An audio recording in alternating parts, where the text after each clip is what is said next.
네. 78쪽 보도록 하겠습니다. 영적 성장론의 두 번째 큰 특징은 뭐냐면은 성경의 핵심을 선명하게 보여주기 때문에, 그래서 이건 이제 미리 다 말씀드리면은 성경의 핵심은 구속사잖아요. 구속사. 근데 저희 교회에서는 구속사도 중요하게 생각하고, 그 다음에 관계의 영성, 존재의 영성, 다 책이 있어요. 관계의 영성, 존재의 영성도 중요하게 생각하고, 그 다음에 영적인 적용에도 좀 초점을 맞추잖아요. 이런 부분들이 전부 성경의 핵심이다. 그래서 성도들의 영적 성장 과정에 대하여 구체적으로 깨닫게 함으로써 우리 성도님들이 경험하고 있는 영적 성장 과정을 구체적으로 깨닫게 해준다는 거예요. 그래서 성경의 핵심이 광야 연단과 그에 뒤따르는 성결 운총에 있음을 체험적인 진리를 통하여 확실하게 알려준다. 그리고 성도들로 하여금 목표와 방향과 가치관을 깨닫고 끊임없이 정진하는 생활을 할 수 있도록 도움을 주고 있다. 이런 부분입니다. 그래서 잠깐 이 부분 좀만 보충해 설명드리면은, 조금 몇 줄 내려오시면은 우리는 영성훈련을 통해 보이시죠? 목표를 부여받는데 제가 여러 번 말씀드렸기 때문에 빨리 넘어가도록 하겠습니다. 그래서 저희들이 장기간의 목표는 잘 아시잖아요. 예수 그리스도의 형상을 이루는 거. 그러니까 저희들 이 부분을 주관적 구속사라고 배우셨잖아요. 그리고 그 주관적 구속사 안에서 저희들이 이제 하루의 목표가 있잖아요. 때로는 한 달간의 목표가 있기도 하고, 때로는 6개월간의 목표가 있기도 하고, 그 다음에 1년간의 목표가 우리에게 있기도 하잖아요. 근데 사실 이건 뭐냐면은 기본 과정, 성장 과정을 말하는 건데, 이미 우리는 그걸 마쳤기 때문에, 수료했기 때문에 그냥 참고하시면 되실 것 같습니다. 그래서 그 기간 속에서 저희들이 공부하는 게 영혼의 자기 발견도 공부하고, 이제 어쨌든 우리 지체들이 이 개념을 꼭 알고 계셔야 돼요. 영혼의 자기 발견이 무엇인지 물어보면 딱 대답할 수 있으셔야 되고, 어떻게 발견하는지도 아실 수 있어야 되고, 그 다음에 영혼의 성장을 위한 영성훈련, 그 다음에 자아발견, 자아파색, 그럼 들어가게 나가게 감사하게 믿어드리기잖아요. 이런 훈련들, 그 다음에 영의 기능, 이런 기본적인 훈련들은 꼭 날마다 해줄 수 있으셨으면 좋겠습니다. 그래서 이처럼 성도들로 하여금 목표, 방향, 가치관을 깨닫고 끊임없이 정진하는 생활을 할 수 있도록 도움을 주는 것이 성장론의 특징인데, 대표적인 말씀으로 딱 두 개만 뽑으라면, 첫 번째가 마태복음 6장 33절 말씀이죠. 너희는 먼저 그의 나라와 그의 의를 구하라 말씀. 그 다음에 또 하나는 마태복음 22장에 있는 말씀, 마음을 다하고 뜻을 다하고 성품을 다해 하나님을 사랑하고 내 이웃을 내 몸과 같이 사랑하라. 이렇게 잘 하시는 말씀인데, 근데 저희들이 그 말씀이 우리에게 실제되기 위해서 훈련하는 거잖아요. 그래서 이렇게 적용하시면 되실 것 같고요. 그럼 이제 목표나 방향이나 가치관 이런 부분들을 공부를 이제 적용하다 보면 자연스럽게 정체성에 대해서 관심을 가져야 되거든요. 그래서 나는 누구인가 보이시죠? 거기 위에다가 잠깐 하나만 더 쓰시면 되세요. 하나님과의 관계. 그러니까 하나님과의 관계성 안에서 나는 누구인가를 묵상하셔야 돼요. 하나님 없이 나는 누구인가를 묵상하시면 안 되거든요. 그러니까 하나님과의 관계성 안에서 항상 우리는 나는 누구인가를 묵상해 주셔야 돼요. 그러니까 영적인 가치관이 정립이 되거든요. 그냥 나는 누구인가를 하게 되면은 인본주의적 입장에서 정체성을 갖는 것이고, 우리는 하나님과의 관계성 안에서 나는 누구냐, 이게 정체성이잖아요. 그래서 만약 이 정체성이 보통 우리가 말하는 영이다 이렇게 적용된다면, 그럼 당연히 영이 나의 정체성이 되는 거죠. 그 다음 어떤 훈련이 이제 찾아오게 될까요? 내 영이니까 영으로 사는 데에 가게 되는 거잖아요. 영으로 살려면 영감이 있어야 되잖아요. 이렇게 되는 것이고, 내가 만약에 종이다라고 정체성을 깨달았어요. 그럼 난 종이니까, 그러면 이제 어떤 삶을 살아야 될까요? 주님께서, 나의 주인이신 주님께서 원하는 삶을 사셔야 되잖아요. 이렇게 되는 거죠. 그럼 주님께서 원하는 삶을 우리는 어떻게 할 수 있을까요? 그래서 그분의 지도와 인도를 받으셔야 되잖아요. 네, 이렇게 해서 적용해 본다, 그런 부분입니다. 네. 또 만약에 시대들이 이제 제가 자주 사용하는 말이지만 신부다, 예비된 신부다. 이게 지금 사실은 이제 발음상 어쩔 수 없이 신부 그러는데, 사실 우리는 예비된 신부거든요. 예비되었다는 것은 저희들이 어떻게 준비하느냐에 따라서 결과가 주어지는 부분이거든요. 그러니까 내가 예비된 신부라면은 당연히 이제 나의 주님은 신랑이 되시는 거잖아요. 그래서 이제 신랑 앞에서 나는 바르게 예비되고 있는가. 그러니까 이 땅의 삶은 어떤 삶이냐면 신랑을 기다리는 삶이 되는 거죠. 예비된 신부니까 이게 나를 준비를 시켜야 되잖아요. 이게 이렇게 적용된다. 그러면요, 방향성도 그렇고 목적성도 그렇고, 그러면 늘 이 삶이 눈만 뜨면은 예비된 신부를 한다면은 눈만 뜨면 오늘은 주님을 기다리는 삶. 이렇게 된 거죠. 주님을 기다리면서 예쁘게 단장하고 있어야 되잖아요. 결혼식을 준비하는 거니까 그렇게 이해하시면 되실 것 같습니다. 그 다음에 뭐 우리가 육신적으로 이해하더라도 결혼식에서 가장 예쁜 사람이 신부잖아요. 주님 왔을 때 우리가 가장 예뻐야 되는데 가장 안 예쁘면 이제 못 들어가는 거니까. 그렇게 이해하시면 육신적으로 이렇게 적용해보자 그런 부분입니다. 근데 하나님 없이 나를 생각하게 되면은 난 뭐야? 나는 집에 집순인가? 뭐 식모인가? 이렇게 가버립니다. 그러니까 하나님 없이 나를 생각하면 어느 날 보니까 내가 60이고 어느 날 보니까 내가 70이고 이렇게 되면은 하나님 없이 생각하게 되는 거잖아요. 그러면 막 허무함이 막 이렇게 찾아오게 되잖아요. 그러니까 우리는 이제 나는 누구인가는 항상 하나님과 나와의 관계성 안에서 생각을 하셔야 된다는 거 그렇게 적용해 주셨으면 좋겠습니다. 그러면 그럼 다시 한번 읽어보면, 그러니까 나는 누구인가라는 하나님과의 관계성 안에서 나는 누구인가를 묵상하면 영적인 정체성이 해결되고, 그럼 그 다음에 나는 지금 어디를 향해서 달려가고 있는가, 이게 이제 방향성이 되는 거죠. 그리고 목표와 방향성을 바르게 가도록 도와주는 게 영적인 가치관이 되는 거죠. 그래서 이제 정리하면은 가치관이 바르게 서야 정체성, 목표성, 뭐라는 거죠? 방향성이 바르게 나오는 부분이거든요. 그래서 현재 진행형으로 내가 지금 추구하고 있어야 된다. 그래서 이 말씀을 제가 고린도후서 5장 9절 말씀과 빌립보서 3장 12절에서 14절 말씀, 이런 말씀들을 통해서 묵상되어졌던 부분을 정리했습니다. 근데 이런 삶을 걸어가는 과정 속에서 우리가 교만해질 수 있다는 거예요. 그래서 이제 고린도전서 10장 12절 말씀 보면 봐보세요. 그런즉 우리 늘 듣는 말씀이지만 선줄로 뭐란 거죠? 생각한 자 그 말이에요. 이게 여기서 선줄로 이 말은 내가 완전하다고 생각하거나 내가 완성됐다고 생각하는 걸 말하는 거거든요.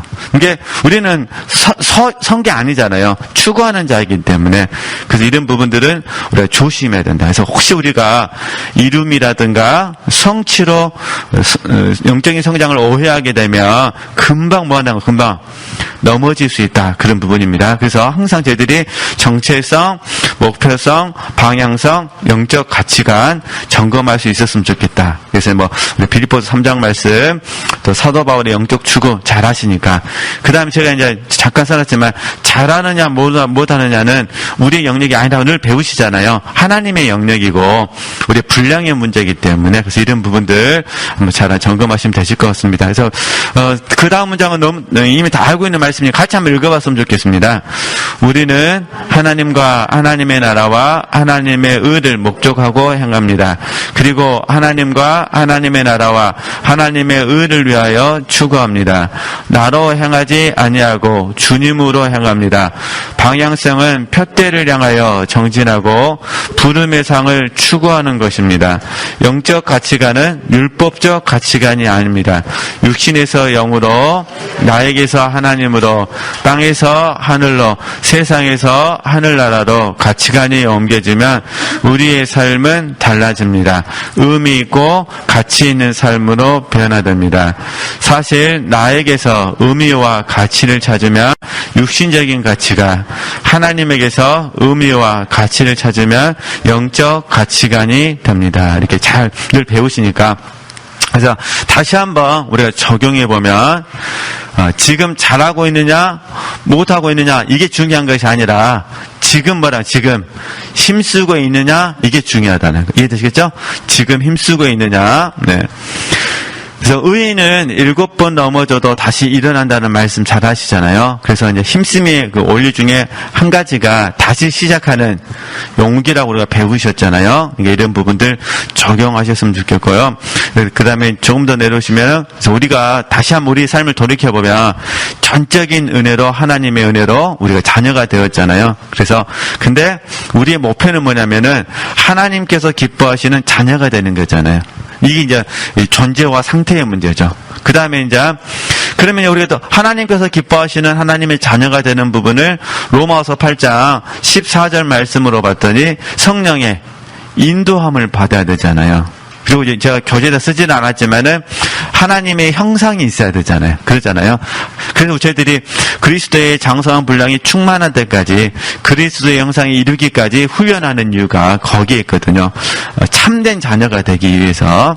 그 다음에 이제 그 성결 은총, 이거는 이제 지금 제가 인용했던 저자가 무명의 저자입니다. 이름을 밝히지를 않으셨기 때문에 그 무명의 저자가 성결 은총이라는 단어를 썼는데, 사실 이거는 성결 교단이나 감리 교단에서 사용하는 용어거든요. 우리 장로교에서는 성결 은총 이렇게 사용하지는 않습니다. 단지 저기들은 그냥 은총. 근데 그렇게 그럼 자, 한번 읽어볼게요. 성결 은총은 하나님께서 그리스도인이 구원을 이루는 과정 가운데 깨끗하도록 주신 은총을 말합니다. 그럼 저희가 이제 기독교 영성사로 공부한다면 정화를 말하죠. 이해되시죠? 우리 기독교 영성사로 말한다면 정화를 말하고, 그 다음에 우리 장로교 용어로 바꾼다면은 성화를 말하는 거죠. 그러니까 성화하도록 하는 데 있어서 하나님의 은총을 주신다, 그런 의미예요. 그래서 성결 은총은 감리교나 성결교에서 많이 사용하고, 장로교는 어거스틴의 사상을 받아들여서 성결이란 단어를 빼고 그냥 은총 또는 은혜라고 한다. 그렇게 이해하셨으면 좋겠습니다. 그러니까 성결 은총은 그냥 은혜만 이해하시면. 그러면 우리가 지금 구원을 이루는 과정이잖아요. 여기서 좋은 애야가 지금 두 가지가 있는데 지금 다 알고 계시는 거예요. 생각이 안 날 뿐이지. 제가 불러드릴 테니까 쓰시면서 이렇게 쓰면 됩니다. 늘 듣는 말씀, 히브리서 4장 12절에서 13절 말씀. 네, 이게 지금 사실은 구원을 이루는 과정에서 우리를 이렇게 깨끗하게 하시는 은총이에요. 말씀 우리를 찌르고 쪼개고 감찰시켜서 깨끗하게 해주시는 거잖아요. 회개하며. 이게 구원을 이루는 과정, 구원에 참여하는 과정에 주시는 은총이죠. 이게 구원받은 자들에게 주시는 은총이거든요. 그 다음에 또 하나의 이미지가 잘 아시잖아요. 터기장이하고 그릇, 질그릇이라 해야 되겠죠. 터기장이하고 질그릇, 그 이미지도 잘 아시잖아요. 그 다음에 또 하나가 요한복음 15장 말씀. 그러잖아요. 가지를 잘라버리시잖아요. 자르는 이유가 더 많은 과실을 맺도록 하기 위해서. 그러니까 불필요한 것들을 잘라버리는 거예요. 이게 이제 히브리서 12장으로 적용하면은 무거운 것과 얽매기 쉬운 죄를 잘라버리시는 거죠. 저희들은 이걸 이제 통틀어서 연단이라 부르잖아요. 이게 연단 받으면은 깨끗해져요. 그래서 결국은 순전함으로 가는 거예요. 그러니까 어떤 사람이 깨끗하냐, 어떤 사람이 온전하냐, 사실은 연단받은 사람이거든요. 그래서 우리가 빌립보서, 여기 쓰지는 않았습니다만, 책엔 쓰지는 않았습니다만, 잘 하시는 내용이니까, 빌립보서 2장에서 사도 바울이 디모데를 청구하잖아요. 그때 다른 사람들은 자기 일을 구하는데, 디모데는 예수의 일을 구한다. 왜 예수의 일을 구하냐면은 복음에 참여하기 위해서 연단을 받았다. 이렇게 부르잖아요. 그러니까 일단 우리에게 있어서, 저희들에게 있어서 딱 연단 그러면은 뭘로 생각하시면 돼요? 순전함. 이해되시겠죠? 내가 특별히 어떤 죄를 지어서가 아니라 우리는 늘 불순물을 품고 살고 있기 때문에, 연단을 통해서 불순물을 뭐 하는 거죠? 이렇게 버리는 거죠. 깨끗하게 하시는. 그래서 그렇게 이해하시면 되실 것 같습니다. 몇 가지 이미지, 지금 다 늘 들으셨던 말씀이고 또 경험하고 계시는 말씀이고 또 저희들이 부르는 찬양에도 다 있는 이미지이기 때문에 한번 정리해봤습니다. 네, 그 다음에 좀 계속 그러면 이제 다시 이제 사도 바울 이야기로 이제 은총 이야기를 한번 해보도록 하겠습니다. 이건 이제 제 생각이에요. 그 사도 바울이 은혜를 유독 강조하는 구절이 두 구절이 있어요. 그 첫 번째가 고린도후서 6장 말씀. 그게 이제 은혜를 헛되이 받지 말라 이 말씀. 이게 지금 은혜의 날이니까 구원의 날이기 때문에 헛되이 받지 말라 이 말씀하고, 두 번째는 나의 나된 것은 다 하나님의 은혜다 이 말씀이잖아요. 그래서 이 말씀을 가지고 한번 우리가 이 성장이라는 입장에서 적용해보자, 그런 부분이에요. 그래서 제가 첫 번째 적용했던 부분이 고린도후서 6장을 먼저 적용을 했어요. 그래서 먼저 중생과 보이시죠? 광야의 연단 좀 밑줄 좀 끄시면 되세요. 그러니까 거듭난 사람은 반드시 광야의 연단이 있는 거예요. 근데 연단은 제가 아까 깨끗하다고 말씀드렸잖아요. 이게 광야에서 뭐 해지는 거죠? 광야에서 깨끗해지는 훈련을 받는 거예요. 광야에서. 그래서 주로 이제 뭐 깨끗해지는 훈련 중 하나가 뭐냐면 자아로 사는 삶이 버려지는 거죠. 그러잖아요. 주로 광야의 삶이니까. 그러니까 이 모든 게 다 하나님의 은혜다, 그런 부분이고, 그 다음에 이제 우리 81쪽에 가서, 이건 이제 다 말씀드렸으니까, 그 다음에 위에서 세 번째 줄 보시면은 또 광야의 연단이 있습니다. 광야의 연단 밑줄 끄시면 됩니다. 그러니까 광야의 연단은 우리 신명기 8장 3절 말씀만 묵상하시면 되셔요. 그죠? 사람이 떡으로만 사는 것이 아니라 하나님의 입에서 나오는 모든 말씀으로 산다. 그죠? 이게 나로 살지 않냐고, 이게 자아로 살지 않냐고 뭐는 거죠? 하나님으로 산다. 이걸 배우는 게 광야잖아요. 이게 그래서 저희들이 연단을 설명할 때 가장 적게 설명할 때는 징계가 들어가거든요. 지금 저희들은 이제 주로 징계 때문에 연단 받지는 않아요. 없단 말이 아니라 이제 주로. 근데 지금은 왜 연단 받냐면은 의의 길을 가기 위해서 연단을 받으세요. 넓혀지기 위해서. 그러니까 내가 예를 들어서 김 집사님을 품어야 돼요. 넓혀져야 되잖아요. 이게 넓혀져야 되는데 내 김 집사님을 품지 못하는 자아들이 보이는 거예요. 그 자아가 징계가 아니라 하나님이 그를 품을 수 있도록 하기 위해서 나를 뭐 하는 거죠? 넓히시는 거죠. 그러면 왜 내가 그를 품어야 되냐? 하나님 내게 상 주기를 원하셔서. 이렇게 적용하시는 거예요. 나는 맨날 나만 고생하냐, 그게 아니라 내가 그를 품으면 하나님이 그를 얻지만 나는 동시에 뭘 얻는 거죠? 하나님께 상을 받는 거니까. 사실은 상도 감사하지만은 하나님이 내 안에서 역사하는 걸 내가 경험하게 되잖아요. 이게 얼마나 감사한지 그러잖아요. 그래서 그 과정 속에서 생명의 원리를 배우는 부분이거든요. 그렇게 참고하시면 되실 것 같습니다. 그래서 이제 제가 이제 일부러 그 중생은 잘 하시니까 광야의 연단을 이제 밑줄을 끄라 했던 부분은 아주 조금만 더 설명하겠습니다. 그러면 제가 잠깐 이제 보충했던 설명했던 부분은 중생은 선행적 은총의 축복. 그럼 이제 그 선행적 은총은 쉽게 말하면 이런 부분이에요. 구원받기 이전에 주신 축복, 은혜, 이걸 말하는 거예요. 그래서 선행적 은총이 있어야만, 이게 구원받기 이전에 은총이 있어서 나를 구원받겠다, 그런 부분입니다. 그래서 편의상 이 선행적 은총을 1차적 은총이라고 부릅니다. 중생 이후에는 하나님의 은총 안에서 구원을 누리고 구원을 이루고 구원에 참여하게 되는데 이것을 후속적 은총, 2차적 은총. 그래서 고린도후서 6장은 선행적 은총을 좀 강조하고 고린도서 15장은요 후속적 은총을 좀 강조하고 이렇게 이해하시면 되실 것 같습니다. 그래서 중생은 선행적 은총을 이루어지고 광야의 연단과 구원의 누림, 구원의 이름, 구원의 참여는 후속적 은총으로 이루어진다. 그다음에 이제 두 번째 이제 하나님의 은혜가 나타나잖아요. 그럼 두 번째 하나님의 어디서 나타나냐면 가나안의 삶 속에서 이루어진다는 거예요. 그러니까 광야에서도 연단이 있듯이 가나안의 삶의 현장 속에서도 뭐가 있다는 거죠? 연단이 있다.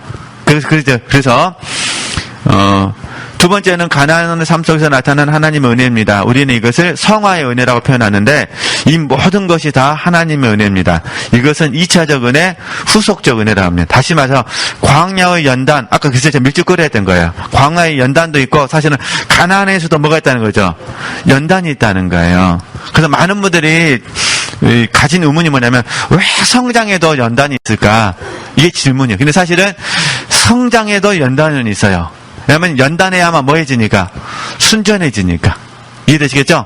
근데 이제 차이점은 뭐냐면, 그러니까 교과서적으로 차이점은 뭐냐면은, 가나안의 삶에 있으면은 사실은, 실패가 적어야 돼요.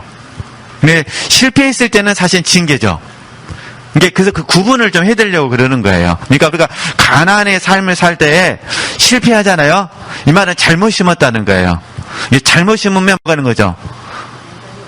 거두라니까 고생이에요, 고생. 그때는 징계라 부르고, 이해되시죠? 그런데 내가 잘 심었어요.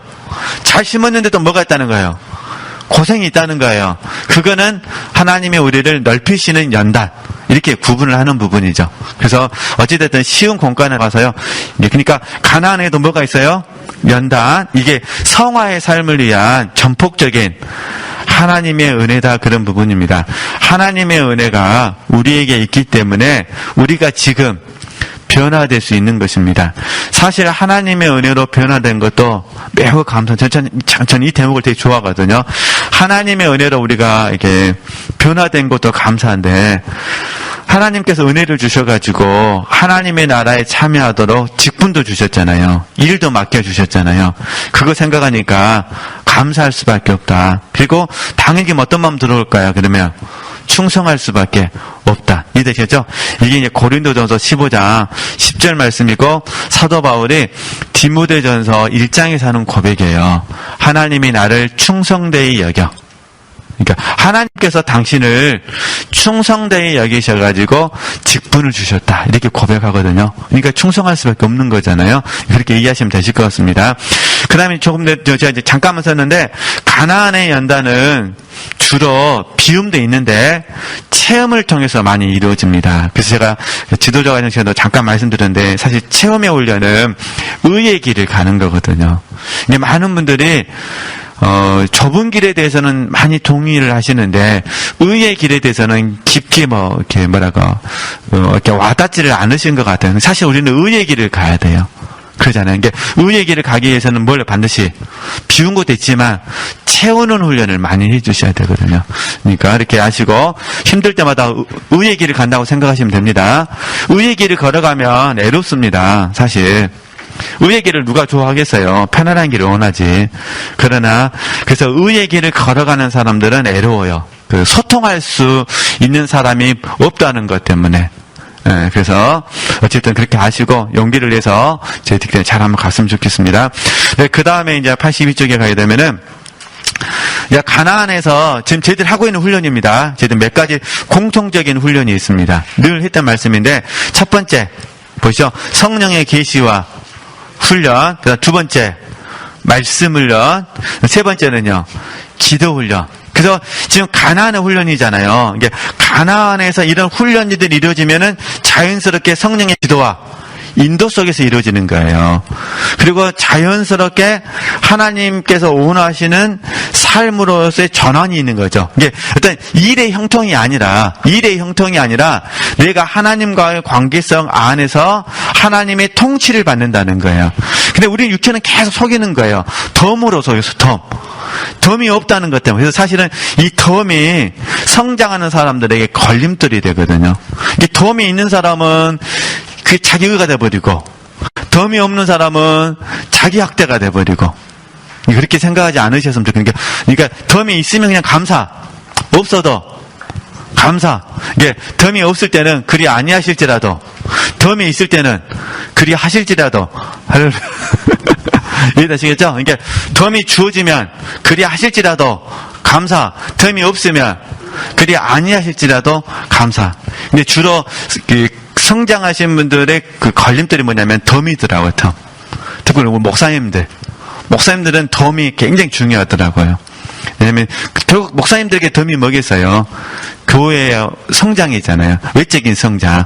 그게 아니다는 거 이렇게 아시고, 우리가 한번 서로 계속해서 우리 그 가치관을 힘들지만 바꿔보는 겁니다. 그래서 좀 종합적으로 정리해보면, 성령은 우리를 거룩하고 온전한 그리스도인으로 빚으시고자 삶 속에서 연단하십니다. 그 결과 우리는 어떤 날은 기도 훈련을 통해, 어떤 날은 말씀 훈련을 통해, 어떤 날은 성령의 계시와 훈련을 통해 연단을 받기도 합니다. 그리고 사도 바울은 하나님의 은혜가 헛되지 아니하여 모든 사도보다 더 많이 수고했다고 고백하는데, 이걸 우리는 사랑의 수고, 헌신이라 부르기도 했잖아요. 그 다음에 제가 이거는 언어적으로 그냥 제가 잠깐만 구분해놨어요. 헌신은 하나님의 은총인데 이 자리에 이르기 위해서는 우리가 먼저 하나님의 은혜를 알아야 되고 하나님이 주신 목적을 알아야 되거든요. 그래서 하나님의 은혜를 알면, 이건 제 생각이에요. 하나님의 은혜를 알면 우리가 빚진 자가 돼요. 그러니까 하나님의 은혜를 잊어버리면 빚 받는 자가 되는 거예요. 하나님의 은혜를 알면 빚진 자가 되는 거예요. 은혜를 주신 목적을 알면요, 빚진 자의 삶을 살게 되는 거예요. 그래서 우리는 사실은 이게 구분하면 좋은 방법은 아닌데 적용이 너무 부족하니까 제게 구분을 했어요. 우리는 빚진 자, 그 다음에 빚진 자의 삶. 이게 로마서 8장 12절에서 14절 말씀입니다. 그죠? 그 다음에 좀 더 내려오시면 사도 바울은 하나님의 은혜를 알았기 때문에 나의 나된 것은 하나님의 은혜라고 고백합니다. 또한 하나님의 은혜를 주신 목적을 알았기 때문에 모든 사도보다 더 많이 수고했다고 고백합니다. 근데 문제는, 우리들이 넘어지는 문제는 지속성입니다. 지속성에서 실패를 하게 되는 거예요. 지속성. 이게 지속성에서 실패하게 되면은 자연스럽게 소욕이 들어옵니다. 소욕.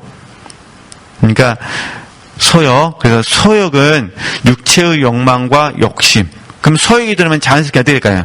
교만이 나타나게 됩니다.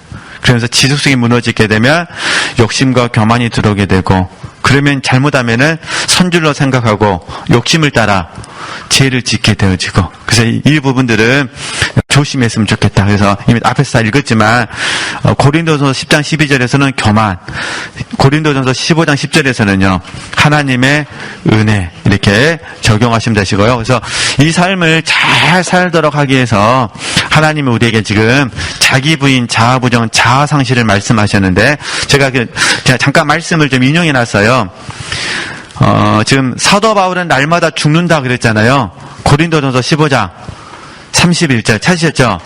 네. 그 다음에 또 내가 내 몸을 쳐서 복종하게 한다. 고린도전서 9장 23절에 27절 말씀. 이건 소욕의 문제고, 그 다음에 누가복음 9장 23절 말씀 잘 아시잖아요. 아무든지 나를 따라오려거든 자기를 부인하고 날마다 제 십자가를 지고 나를 좇을 것이다. 날마다는 지속성의 문제다. 그래서 잠깐 정리하면, 제가 오늘은 빨리 끝내려고, 진들 좀 나가려고 계속 지금 읽고 있거든요.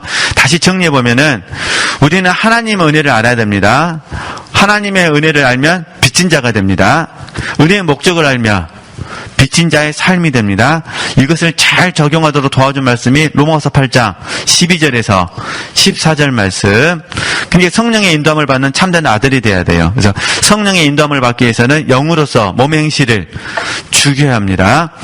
그러니까 이렇게 제가 설명하는 이유는 영이 혼을 가지기 때문에, 이해되시죠? 영이 혼을 가지는 거고 혼이 몸을 사용하는 거거든요. 결국은 영이 몸을 다스리는 삶이 되기 때문에 이렇게 표현하는 부분입니다. 그래서 성령의 인도함의 출발은 빚진 자로서 하나님의 은혜를 아는 데 있습니다. 그러므로 우리는 지속적으로 성령의 인도함을 따라 빚진 자의 삶을 살아야 됩니다. 그러면서 제가 이제 모압 여인 룻에 대해서 잠깐 비교를 했어요. 사도 바울은 우리가 이제 계속 공부했으니까 룻이 그랬다는 거예요. 만약에 모압 땅에 있었다면 그냥 죽는 인생이 되는 거예요. 근데 나오미를 따라서 베들레헴으로 갔으면, 물론 신앙의 결단이죠. 믿음의 결단이니. 그러니까 그게 충성을 입혀하니까 얼마나 감사해요. 근데 베들레헴에서 하나님께서 은총을 주셔가지고 보아스와 결혼을 하게 하잖아요. 그리고 그곳에서 아들을 낳게 되고, 그게 결국은 다윗의 선조가 되는 거잖아요. 그러니까 이렇게 보면서 구속사의 참여로 생각을 하게 된 거죠. 근데 만약에, 우리는 물론 역사는 마냥 없습니다만, 룻이 그냥 그대로 모압 땅에 있었다면 그냥 살다가 죽었을 것이라는 거. 근데 우리도 마찬가지래요. 우리도 예수님을 믿지 않았으면 그냥 살다가 죽었겠죠. 그러나 예수님을 믿음으로 말미암아 죽고 썩을 수밖에 없는 인생이 영혼을 사는 인생으로 바뀌었잖아요. 근데 그것도 감사한데 우리에게 날마다 하나님을 섬길 수 있는 기회를 주시니 그 기회에 내가 얼마나 감사한지 그러잖아요. 그 기회에 우리가 좀 충성하고 있어요. 근데 충성하는 과정 속에서 저와 여러분이 잘하려는 마음만 버리시면, 잘하려는 마음만 버리시면 우리는 그냥 감당하시면 되시거든요. 근데 주로 이 헌신하신 분들끼리 충돌은 어디서 일어나냐면 잘하려는 마음 때문에 되거든요. 그 잘하려는, 물론 달란트가 있어서 잘하시는 거는 정말 감사할 일입니다. 그거는 하나님께서 주신 거니까. 근데 문제는 달란트가 없으신 분이 잘하려고 하니까 얼마나 힘들겠어요. 거기에서 스트레스를 너무 많이 받게 되는 거죠. 그리고 이제 좀 나쁘게 적용하면 시기나 질투심이 생기는 거죠. 왜냐면은 시기, 질투심은 없는 사람에게 주로 많이 생기잖아요. 나는 없는데 그에게는 있어요. 그러면 시기하고 질투심이 있을 수도 있잖아요. 편하는 부분이에요. 잘하려는 마음은 우리가 좀 조심했으면 좋겠다. 그래서 우리는 뭐라는 거죠? 최선을 다했으면 좋겠다. 이렇게 한번 적용 한번 해보시고요. 그래서 이 원리안에서 보면은 사도 바울이 모든 사도보다 더 많이 충성할 수밖에 없었던 이유에 대해서 우리가 묵상할 수 있다. 이렇게 하시고요. 그 다음에 이제 다음 주부터 좀 빨리 나가려고 제가 지금 서둘렀어요. 이제 다음 주 우리 84쪽 봐보시겠어요? 이제 성경적으로 이해하는 부분이거든요. 지금부터는 이제 성경을 통해서 좀 묵상 좀 하고 이런 부분인데 제가 좀 빨리 진도를 나가도록 하겠습니다. 그래서 빨리 진도를 나가고 나면 이 책 빨리 끝날 것 같으니까 다음 책을 소개해 드릴게요. 그 십자가의 전달자로 바꿀까 했는데 이왕 했으니까 그냥 영적 성장론 강의한 이 집을 그냥 공부하도록 하겠습니다.